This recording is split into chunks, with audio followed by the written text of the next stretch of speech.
সুপ্রিয় দর্শক মণ্ডলী, আসসালামু আলাইকুম। Welcome back to my channel Ali Saberi channel থেকে চলে আসলাম আপনাদের সাথে আজকে চালের পিঠাপুলি রেসিপি নিয়ে।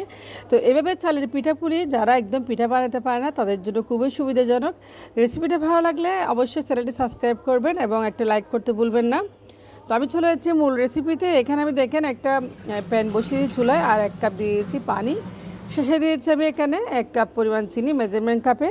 চিনিটা আপনারা কম বেশি ব্যবহার করবেন, বেশি দিলে বেশি দেন, কম দিলে কম দিবেন। এরপর যে দেখেন যখন ফুটতে শুরু করবে আমি দিয়ে দেবো লবণ।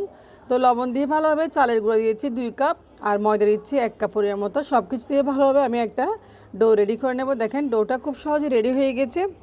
এরপর যে ডোটা আমি একটা থালাতে নিয়ে ঠান্ডা করে হাত দিয়ে ভালোভাবে মতে নিচ্ছি। দেখেন তো মতা হয়ে গেছে। আমি এখান থেকে 2টা লেচি কেটে নিয়েছি। প্রথমে আমি একটা রুটি বেলে নেব ভালোভাবে সামান্য কিছু ময়দা দিয়ে।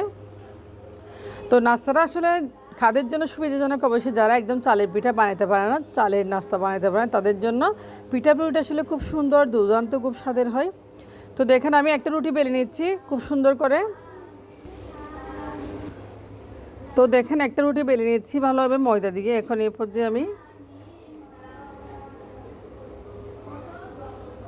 তো রুটিটা বেলা হয়ে গেছে খুব সুন্দর করে, একটু মোটা টাইপের করে রুটিটা বেলে নিয়েছি। তো দেখেন আমি একটা বয়মের ঢাকনা দিয়ে ভালোভাবে এখন নাস্তাগুলো কেটে নিচ্ছি খুব সুন্দর একটা সাইজ করে। তো এভাবে সাইজ করে নেবেন, দেখবেন চালের পিঠাপুলি এত যে সুন্দর হবে মাশাল্লাহ, দেখতে যেমন খেতেও ভালো লাগবে। তো চালের নাস্তা খুবই হেল্পফুল, আসলে স্বাস্থ্যের জন্য ভালো। আজকের ডাক্তাররা খুব সাজেস্ট করতেছে। তো চালের নাস্তা আপনারা এভাবে বাচ্চাদেরকে বানিয়ে নেবেন, বিকেলের নাস্তা হিসেবে খেতে পারেন। আর বিয়ে বাড়িতে এই নাস্তাটা কিন্তু খুব বেশি চলে। দেখেন খুব সুন্দর করে নাস্তাগুলো আমি কেটে নিয়েছি একটা সাইজ করে। নাস্তাগুলো অলরেডি তেলে দিয়েছি। তো নাস্তাগুলো হয়ে গেছে, ফুলকো হচ্ছে নাস্তাগুলো, দেখতে খুব সুন্দর লাগতেছে মাশাল্লাহ। তো আপনারা খুব সহজে নাস্তাটা বানিয়ে ফেলতে পারবেন। দেখেন উপরেও কালার চলে আসছে। এভাবে উলটপালট করে আপনারা ফুলকো ফুলকো করে ভেজে নেবেন নাস্তাগুলো। তো আপনাদেরকে আমি দেখিয়েছি সব কিছু। দেখেন নাস্তাগুলো আমি তেল থেকে উঠে নেব, কত সুন্দর হয়েছে দেখেন, আর খেতেও খুব মজা। আমি একটা প্লেটে নিয়েছি। দেখেন এভাবে সবগুলো নাস্তা আমি বানিয়ে নেব স্টেপ বাই স্টেপ। তো দেখেন নাস্তাটাও হয়ে গেছে। তো পিঠাপুলিটা আপনারা খুব সহজে বানিয়ে নিতে পারেন, চালের পিঠাপুলি।